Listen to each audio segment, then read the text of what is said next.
Jake Morrison sat in his office on New Geneva Station, staring at the official message that had just arrived.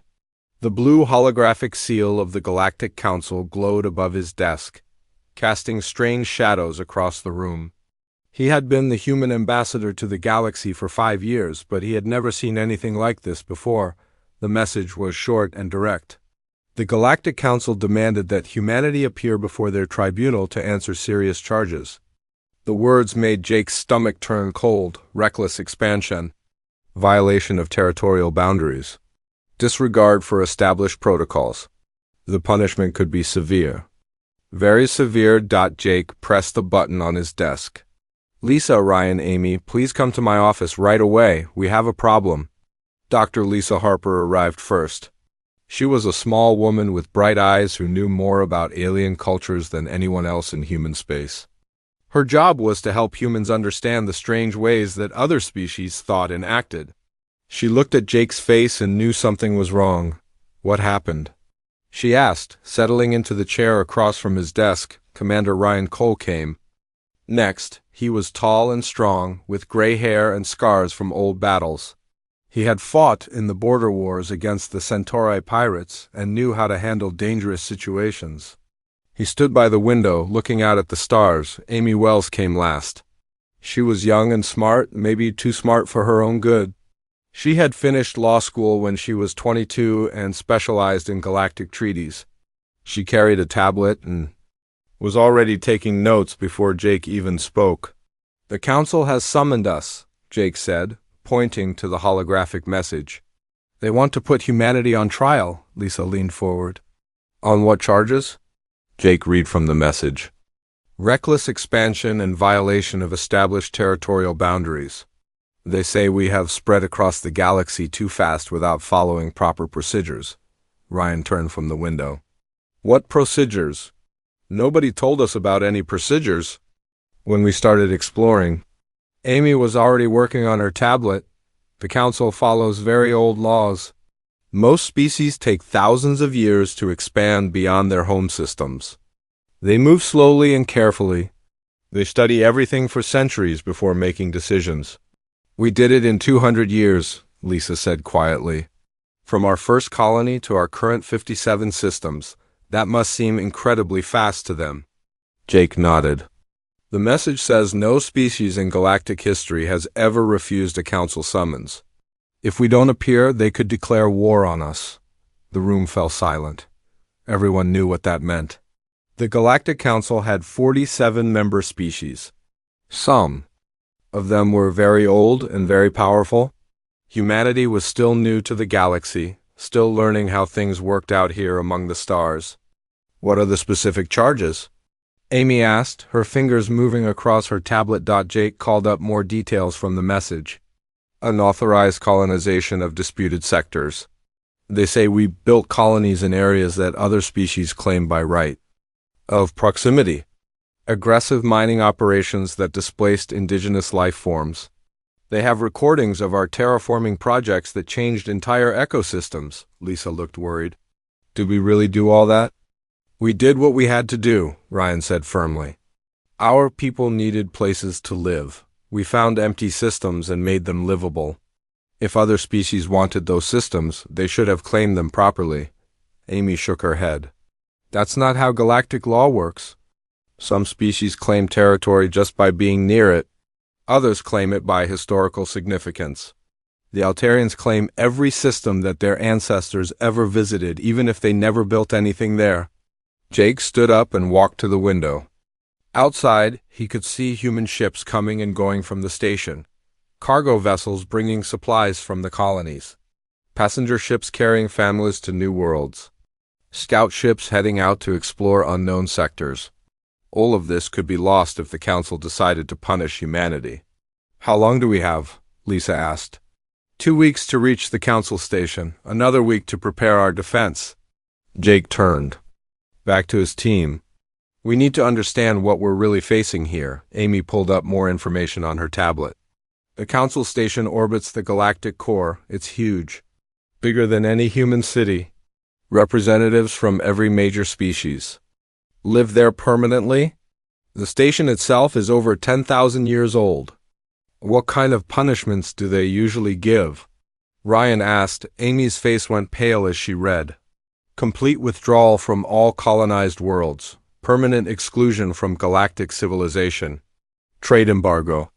Military action if the defendant species refuses to comply.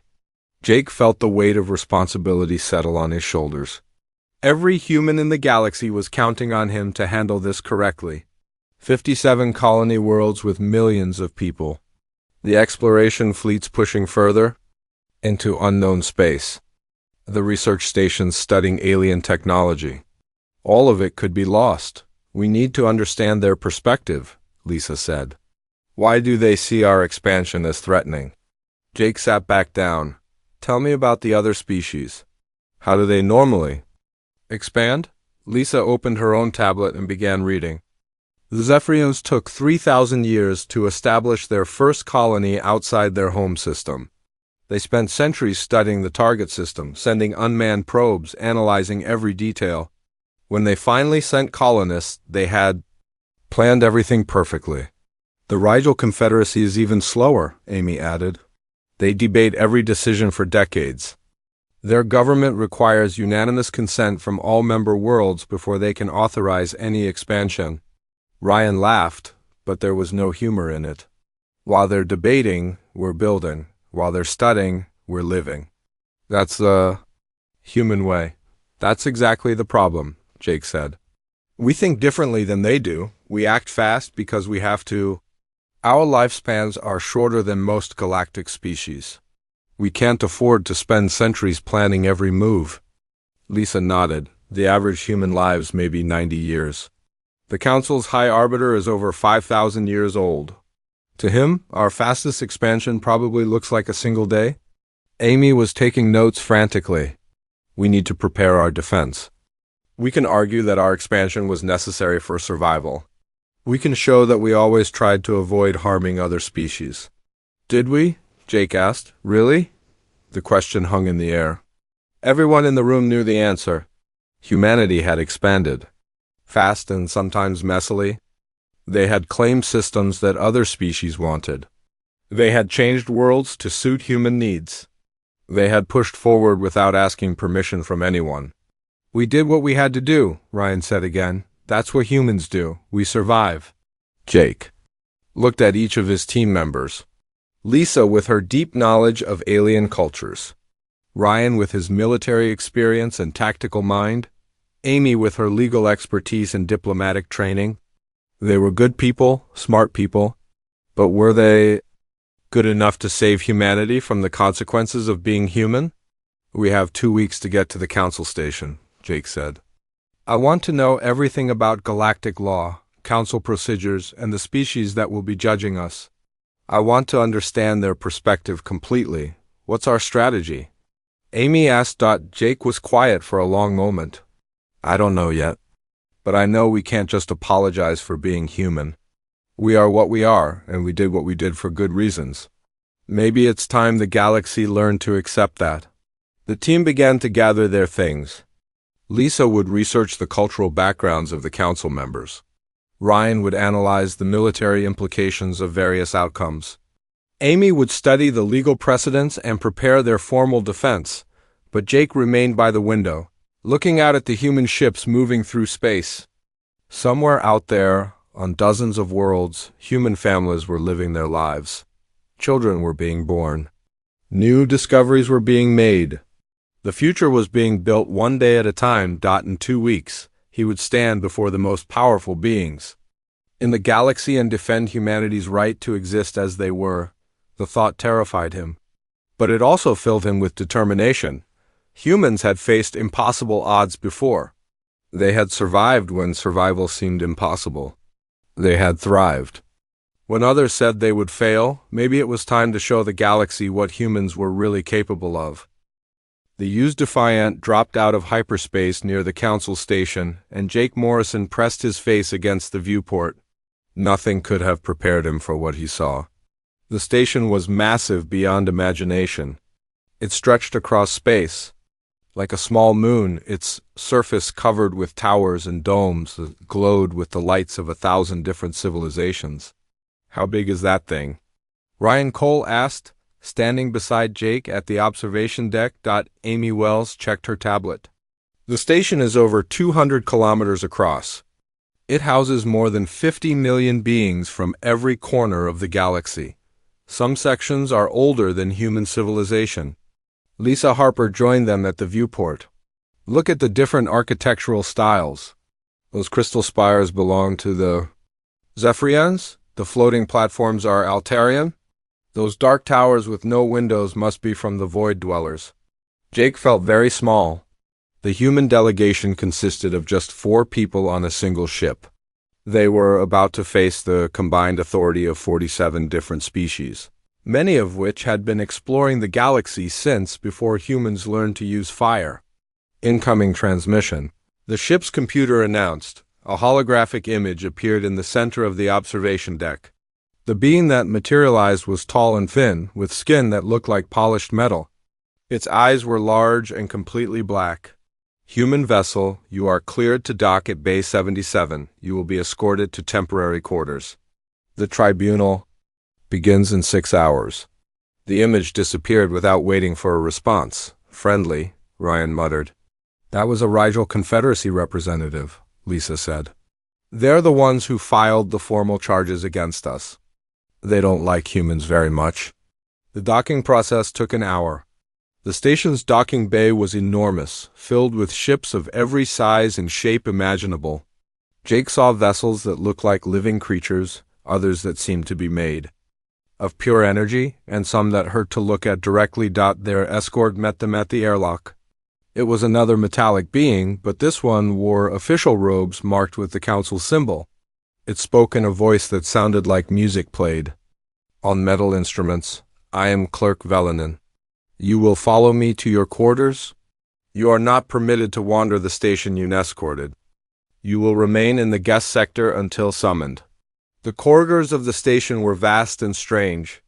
The walls curved in impossible directions, and the gravity seemed to change depending on which section they were in. Jake saw beings he could not have imagined in his wildest dreams. Some floated through the air like living clouds. Others moved on dozens of legs like giant insects. A few appeared to be made of living rock. The diversity is incredible, Lisa whispered as they walked. So is the security, Ryan noted, pointing to the numerous guards they passed. Each one belonged to a different species, but they all watched the human delegation with suspicious eyes. Their quarters were comfortable, but clearly designed for temporary stays. The rooms were generic, built to accommodate any species that might need them.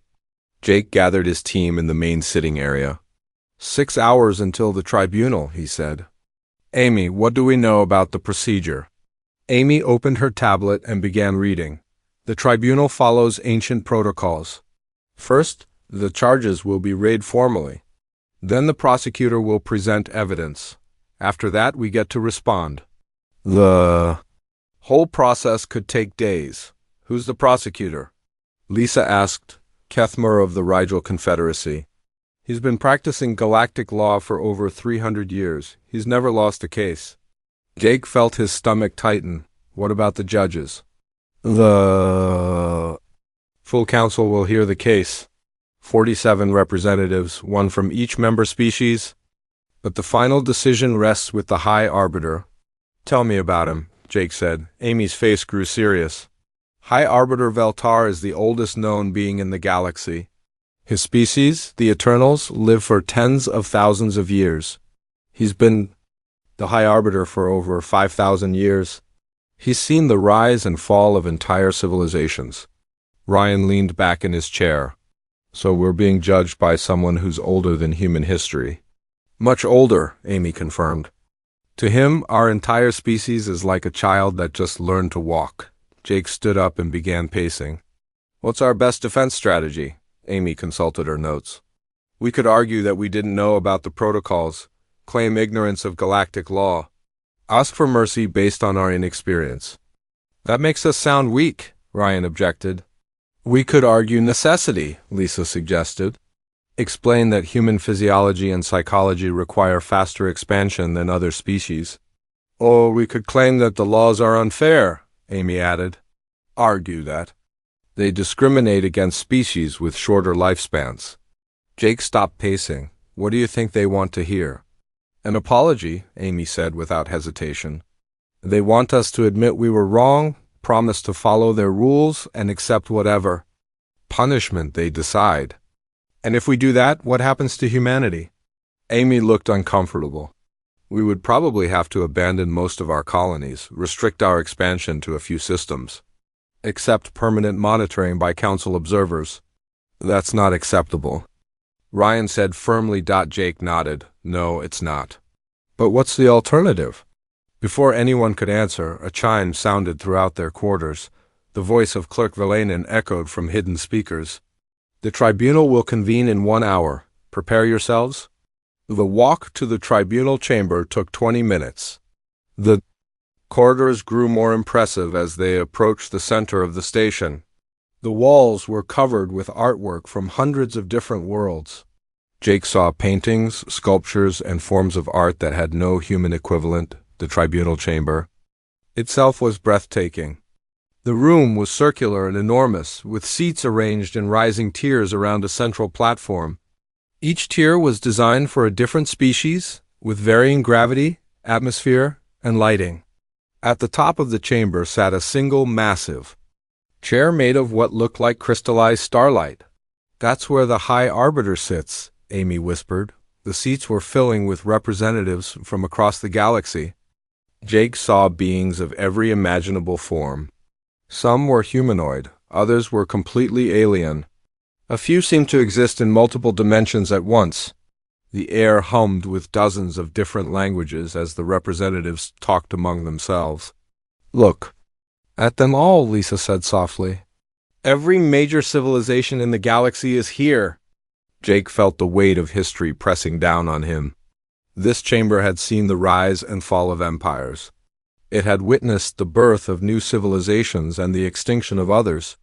And now it would decide the fate of humanity, a deep tone echoed through the chamber, and all conversation stopped. The High Arbiter entered through a door that seemed to open directly from space itself. He was tall and imposing, with skin that shifted between different colors like an aurora. His eyes were ancient beyond measure. He took his seat on the crystalline throne, and his voice filled the chamber without amplification. The tribunal is now in session. The charges against the species known as humanity will be heard. Let the prosecutor present the case. Kethmar rose from his position in the lower tier. He was even more intimidating in person than Jake had imagined. His metallic skin gleamed under the chamber's lights, and his black eyes showed no emotion. Honored Council, we are here to address the most serious breach of galactic law in recent history. The species calling themselves humans have violated every principle of civilized expansion. They have spread across the galaxy like a plague, consuming resources and claiming territory with no regard for established boundaries or indigenous rights. Jake felt his jaw clench. The prosecutor's words were chosen carefully to make humanity sound like monsters. The evidence will show that humans have established colonies in 57 star systems in less than 200 years. They have terraformed worlds without conducting proper environmental impact studies. They have displaced indigenous life forms. They have ignored territorial claims made by established civilizations. Images began appearing on holographic displays throughout the chamber. Jake saw human colonies, mining operations, and terraforming projects. But the images were edited to show only the most dramatic changes, making human activity look destructive and wasteful. The humans claimed they were unaware of galactic protocols, Kethmar continued, but ignorance of the law is no excuse. They had the responsibility to learn our ways before expanding into civilized space. More images appeared. These showed human ships bypassing established trade routes, human colonies being built in disputed territories, and human mining operations extracting resources from systems that other species considered sacred. The prosecution will demonstrate that humanity poses a fundamental threat to galactic stability. Their rapid expansion and disregard for established law cannot be tolerated. The Council must act to prevent this contagion from spreading further. Jake listened to the prosecutor's presentation for over an hour. Every aspect of human expansion was portrayed in the worst possible light. The colonies were described as invasions. The terraforming projects were called environmental destruction. The mining operations were labeled as theft of galactic resources. When Kethmore finally finished, he looked directly at Jake. The humans must be stopped before they destroy everything we have built over thousands of years. The Council has the power and the duty to impose appropriate sanctions. I recommend complete withdrawal from all. Jake Morrison stood on the central platform of the tribunal chamber, surrounded by the representatives of 47 different civilizations. The silence was complete. Every being in the vast room was focused on him, waiting to hear humanity's defense. Honored Council, Jake began, his voice steady despite the fear churning in his stomach. I have listened to the prosecutor's charges, and I understand your concerns. But before I respond to your accusations, I need to tell you something about my species that you may not understand. High Arbiter Veltar leaned forward slightly in his crystalline throne. His ancient eyes studied Jake with the patience of someone who had witnessed the rise and fall of entire civilizations. You may speak, human Jake Morrison, the High Arbiter said. Jake looked around the chamber at the assembled representatives. Some were taking notes on devices he couldn't identify. Others seemed to be communicating with each other through methods that produced no sound. A few appeared to be sleeping, though Jake suspected they were still listening. The prosecutor has painted a picture of humanity as a destructive force that spreads across the galaxy without thought or care. He has shown you images of our colonies, our mining operations, our terraforming projects, but he has not shown you why we do these things. Jake began to walk slowly around the platform as he spoke. It was a technique he had learned from watching other speakers. Movement helped hold the audience's attention. Let me tell you about a planet called Earth. It was our home for 200,000 years. For most of that time, we were not the dominant species. We were prey animals, hiding in caves and running from creatures that were bigger, stronger, and faster than us. Several representatives shifted in their seats. Jake could see he had their attention. We survived not because we were the strongest, but because we were the most adaptable. When the climate changed, we moved.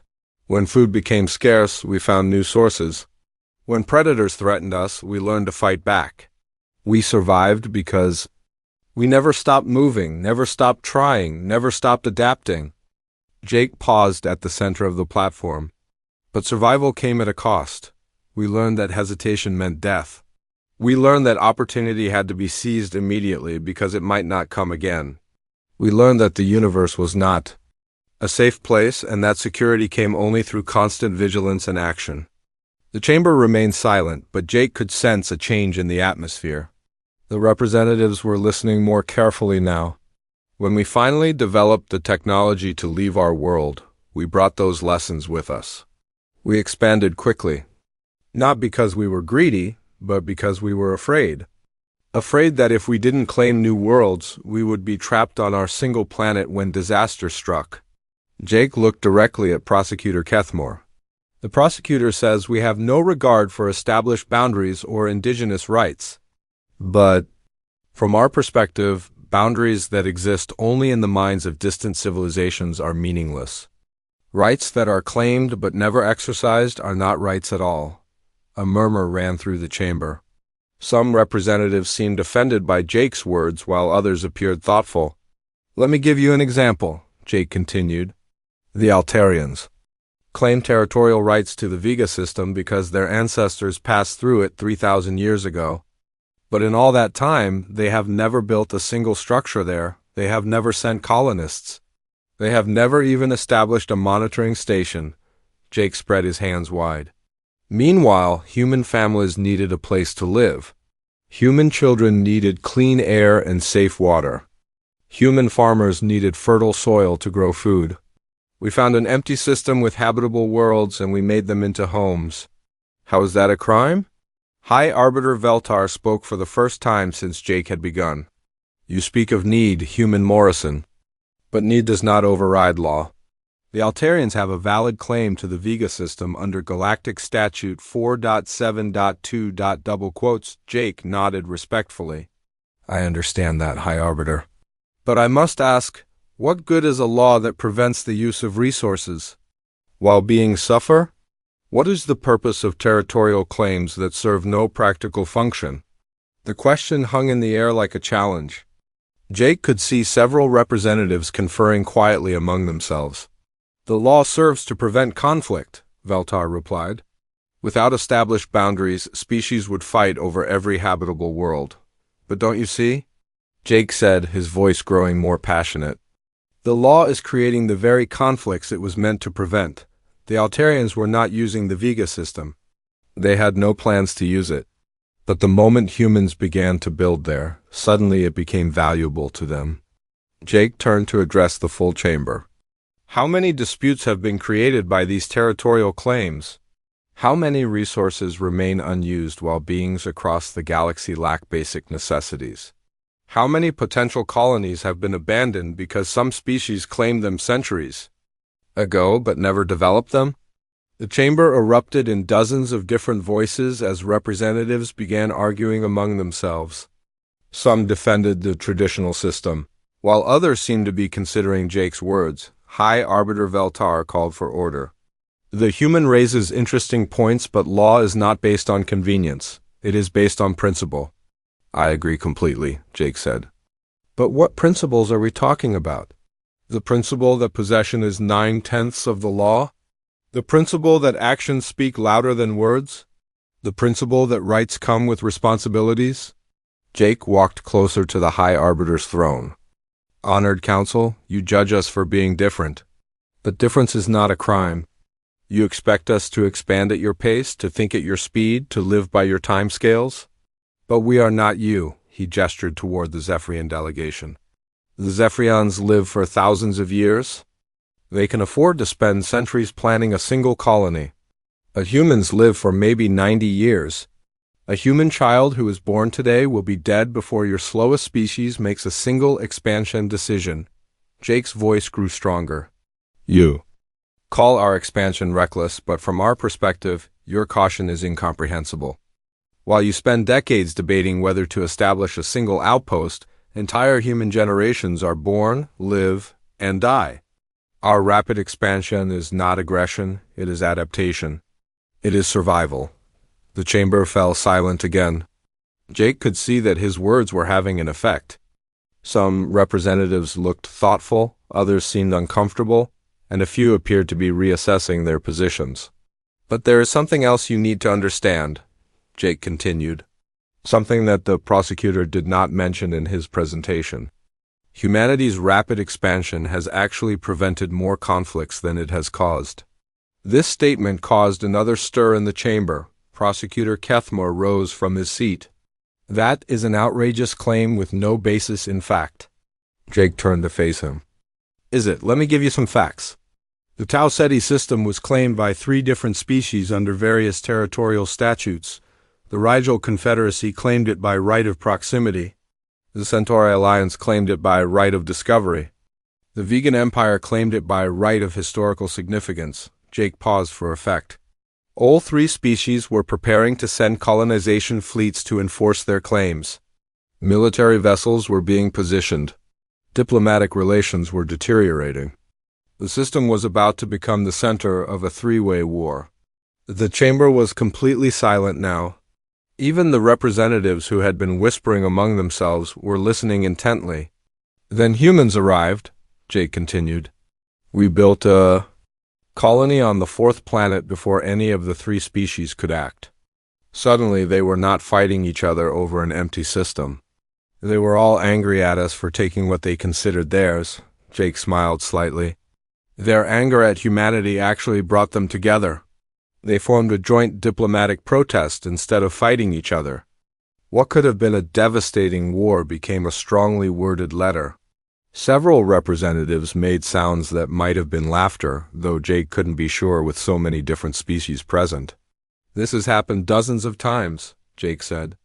Human expansion has actually stabilized several. disputed regions by giving competing species a common focus for their complaints. High Arbiter Veltar studied Jake with those ancient eyes. You suggest that humanity serves as a lightning rod for galactic tensions? I suggest that humanity serves as a catalyst for change, Jake replied. We force other species to act instead of just talking. We turn potential conflicts into actual cooperation. We make the galaxy a more dynamic place. Jake returned to the center of the platform. Honored Council, you have a choice to make. You can punish us for being different, for acting quickly, for refusing to follow procedures that make no sense to us. You can force us to abandon our colonies and retreat to our home system. He paused, letting the weight of his words settle over the chamber. Or you can recognize that diversity of approach makes the galaxy stronger. You can accept that there is room for different methods of expansion, different ways of thinking, different solutions to common problems. Jake looked directly at High Arbiter Veltar. The question is not whether humanity should conform to your standards. The question is whether the Council is wise enough to recognize that your standards may not be the only valid ones. The silence that followed was deafening. Jake had not just defended humanity. The chaos in the tribunal chamber continued for several minutes.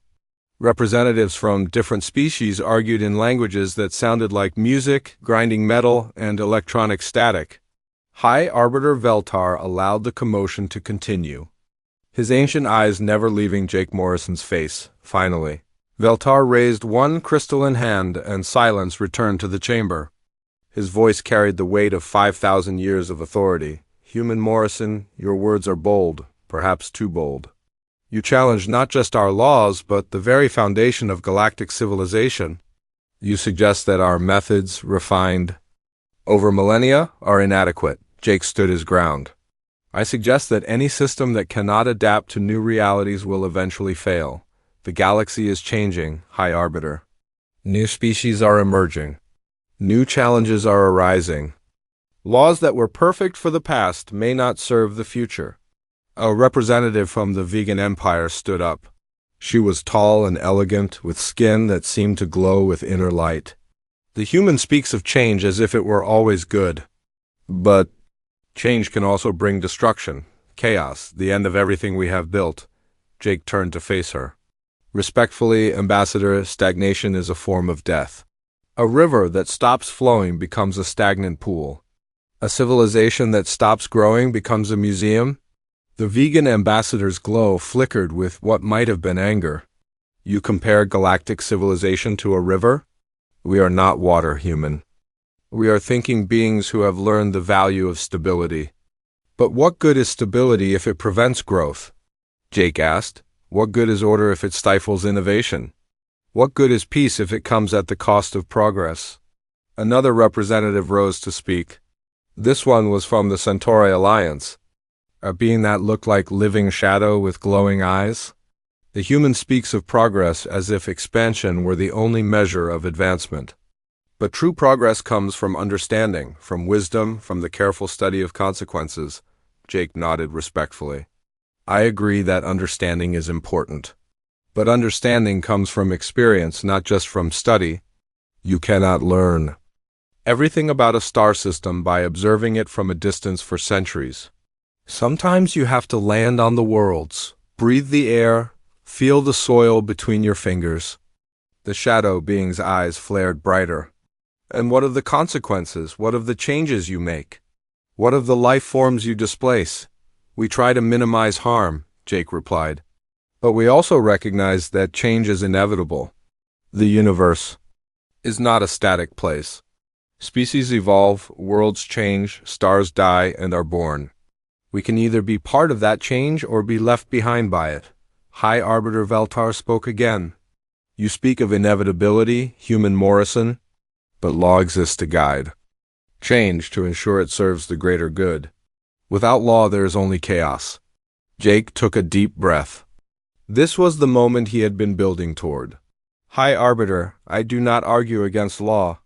I argue against laws that have outlived their usefulness. I argue against rigidity that prevents adaptation. I argue against the assumption that the old ways are always the best ways. The chamber fell silent again. Jake could feel the weight of history pressing down on him. He was about to say something that no defendant had ever said before the council. This council was formed to maintain peace and prevent conflict between species. That is a noble goal, and I respect it. But your methods assume that all intelligent life develops in the same way, thinks in the same way, expands in the same way.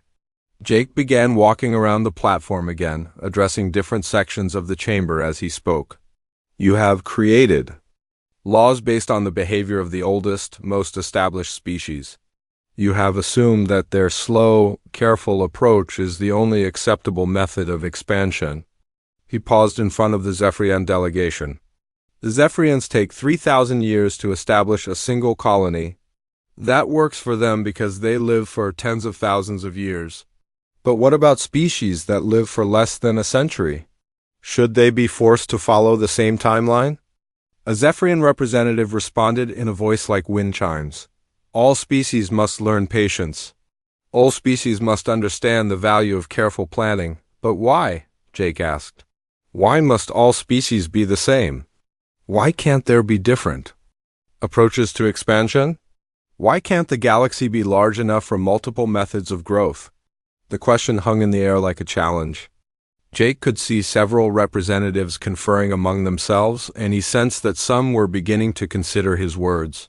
The laws exist to prevent conflict, Prosecutor Kethmore said, rising from his seat. Without universal standards, species would clash over resources and territory. Jake turned to face him. But universal standards based on the needs of a few species create conflict with species that have different needs. Your laws work well for a species that live for thousands of years and think in terms of millennia, but they create impossible situations for species like humanity. Jake's voice grew stronger. You force us to choose between following laws that make no sense for our biology and psychology, or being branded as criminals for acting according to our nature. That is not justice, that is oppression. The word oppression caused an immediate reaction throughout the chamber. Several representatives stood up, shouting in various languages. High Arbiter Veltar had to call for order again. You accuse this council of oppression? Veltar's voice carried dangerous undertones. Jake stood straighter. I accuse this council of inflexibility? I accuse it of failing to recognize that diversity of approach could strengthen the galaxy rather than threaten it. The chamber erupted again, but Jake continued, speaking over the noise. You want to know what makes humanity dangerous? It is not our rapid expansion. It is not our resource consumption. It is not our territorial claims. The noise gradually died down as representatives strained to hear what Jake was saying. What makes humanity dangerous is our willingness to question authority when that authority no longer serves its intended purpose. What makes us dangerous is our refusal to accept limitations that make no sense. What makes us dangerous is our belief that the future can be better than the past. Jake walked to the center of the platform and looked directly at High Arbiter Veltar. You sit in judgment of us because we are different. You want to punish us for refusing to conform. But I ask you to consider another possibility. The chamber was completely silent now. Even the representatives who had been arguing among themselves were listening intently. What if humanity's rapid expansion is not a threat to galactic civilization, but an opportunity to improve it? What if our different approach to growth could teach other species new ways of solving old problems? What if our willingness to take risks could open up possibilities that have never been considered? Jake paused, letting his words sink in. The galaxy is vast beyond imagination. There are billions of stars, trillions of worlds, resources beyond counting. There's room for every species to grow and prosper. There's room for different approaches, different methods, different solutions. He spread his arms wide.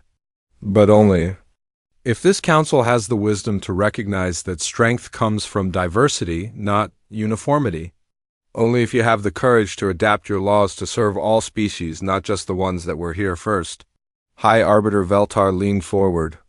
In his crystalline throne, you speak of adaptation, Human Morrison, but adaptation requires compromise. It requires accepting limitations. It requires working within established systems. Jake looked directly into those ancient eyes. No, High Arbiter. Adaptation requires change. It requires the courage to try new things. It requires the wisdom to recognize when old methods are no longer sufficient. The silence that followed was profound. Jake had not just defended humanity's actions. He had challenged the Council to evolve, to grow, to become something better than what it had been. You ask us to change laws that have maintained galactic peace for thousands of years, Veltar said finally. I ask you to improve laws that have prevented galactic growth for thousands of years, Jake replied. I ask you to create a system that serves all species, not just the established ones. I ask you to prove that this council can adapt to new realities. Jake took a deep breath. Because if it cannot, then humanity will find its own path among the stars. With or without your permission, the chamber fell into stunned silence. Never in galactic history had a defendant threatened to ignore the Council's authority. Never had anyone suggested that the ancient laws were not just imperfect, but obsolete. High Arbiter Veltar's voice carried clearly through the silence. You would defy this council? You would ignore our authority? Jake stood alone on the platform, facing the combined authority of 47 civilizations. His team watched from the gallery, their faces pale with fear and admiration. The weight of humanity's future rested on his next words.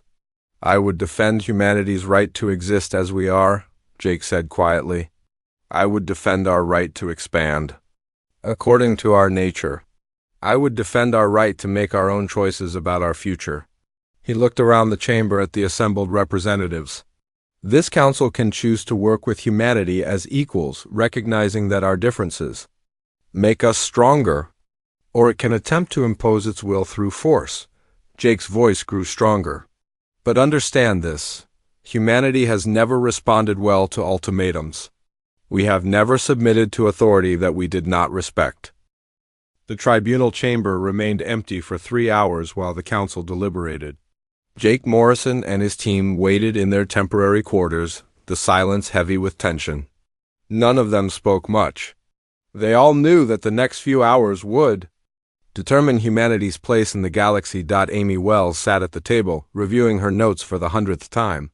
Lisa Harper stared out the window at the vast station, watching alien ships come and go.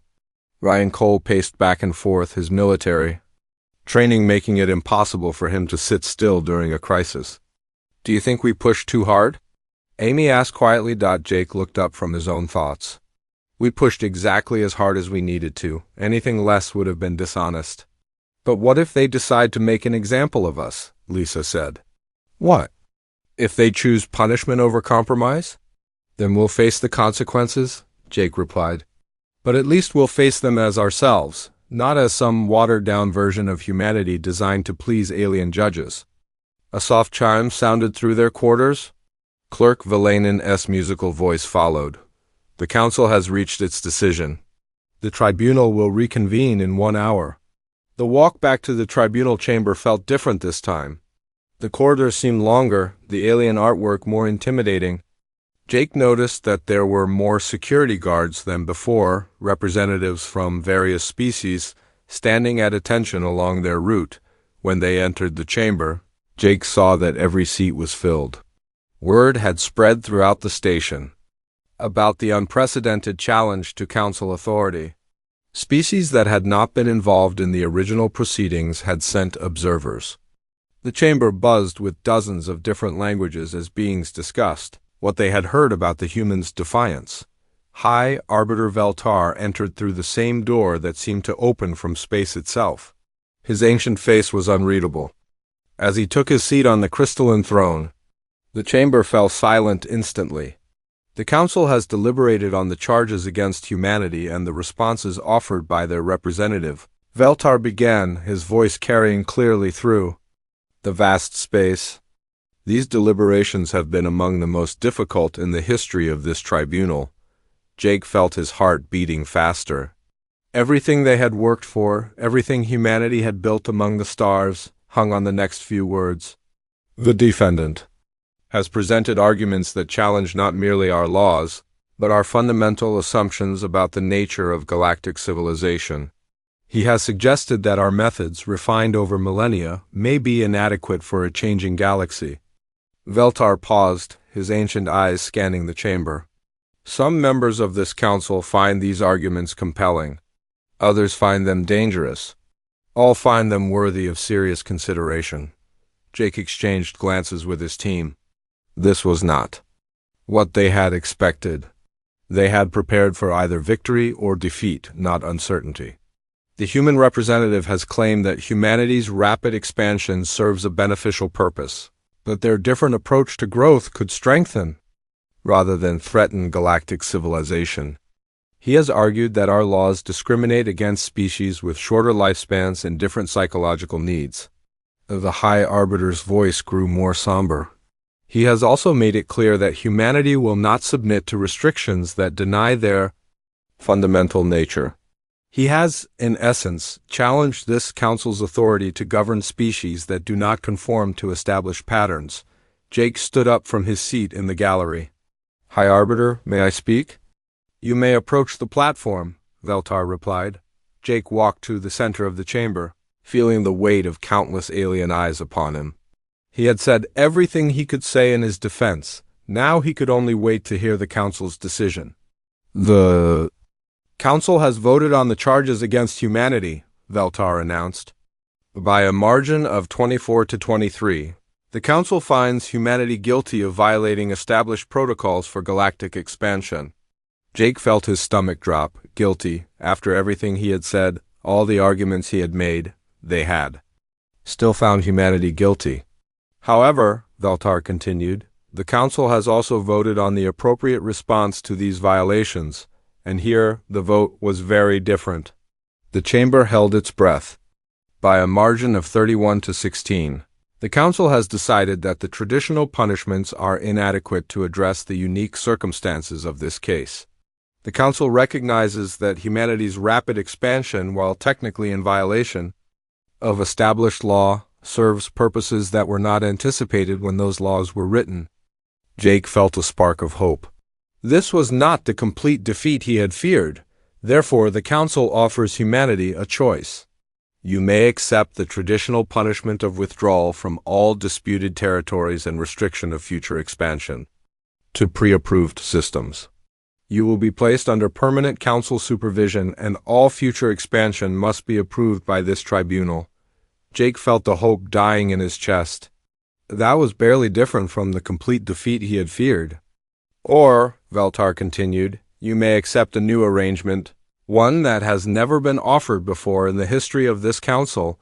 The chamber erupted in whispers and excited conversations. Jake felt his heart racing again. The council offers to create a new category of galactic citizenship for species that cannot reasonably be expected to conform to traditional expansion protocols. Under this arrangement, humanity would be granted expanded rights to establish colonies and extract resources, but would also accept expanded responsibilities to the galactic community. Jake could hardly believe what he was hearing. The council was offering to change their ancient laws to accommodate humanity's nature. These responsibilities would include mandatory environmental impact assessments, compensation to species affected by human expansion, and participation in galactic peacekeeping efforts. In return, humanity would be granted the right to expand at their natural pace within reasonable limitations. High Arbiter Veltar leaned forward in his throne. This arrangement would require humanity to work within the galactic community rather than outside it. It would require compromise, negotiation, and acceptance of oversight. But it would also grant humanity the freedom to be what they are. Jake felt overwhelmed. This was more than he had dared to hope for. The council was not just offering to let humanity continue expanding, they were offering to change the entire system to accommodate different approaches to growth. There is one condition, Veltar said, his voice growing stern. This arrangement must be accepted by unanimous consent of the human delegation. Any reservations, any attempts to negotiate further terms, any suggestion that humanity is not fully committed to working within this framework, and the offer is withdrawn. Jake looked back at his team. Amy was scribbling notes frantically. Lisa was staring at him with wide eyes. Ryan was nodding slowly, his military mind already analyzing the strategic implications. Furthermore, Valtar continued, this decision must be made now. The Council will not extend this offer indefinitely. If humanity cannot accept these terms immediately, the traditional punishment will be imposed. Jake felt the weight of the moment. This was it. This was the choice that would determine humanity's future among the stars. Accept the Council's offer and work within their system, or reject it and face the consequences of defiance. He thought about all the human colonies spread across 57 systems. He thought about the families who had made new lives on distant worlds. He thought about the children who had been born under alien suns, who knew no home but the frontier. He thought about the explorer ships even now pushing deeper into unknown space, carrying human hopes and dreams to places where no one had ever been before. He thought about the spirit that had driven humanity from the caves of Earth to the stars themselves. High Arbiter, Jake said, his voice carrying clearly through the silent chamber. You offer humanity a choice between submission and compromise. You ask us to accept oversight and limitations in exchange for the right to continue being ourselves. Valtar nodded. That is correct. Jake looked around the chamber at the assembled representatives. Some watched him with curiosity, others with suspicion, and a few with what might have been sympathy. But all of them were waiting to hear what humanity would choose. You ask us to accept responsibility for our actions and to work within the galactic community rather than outside it. You ask us to submit to environmental assessments and to compensate species affected by our expansion. You ask us to participate in peacekeeping efforts and to accept oversight of our activities. Jake paused, letting the weight of these conditions settle over the chamber. High Arbiter, I appreciate the unprecedented nature of this offer. I recognize that the Council has shown remarkable flexibility in creating new laws to accommodate humanity's nature. I understand that this represents a significant compromise on the part of many species. The silence in the chamber was complete. Even the representatives who had been whispering among themselves were now focused entirely on Jake's words. But I must ask you one final question, Jake continued. If humanity accepts this arrangement, what happens when the next species appears before this council? What happens when another civilization refuses to conform to traditional patterns? Will you create new laws for them as well, or will you expect them to accept the same terms you offer humanity?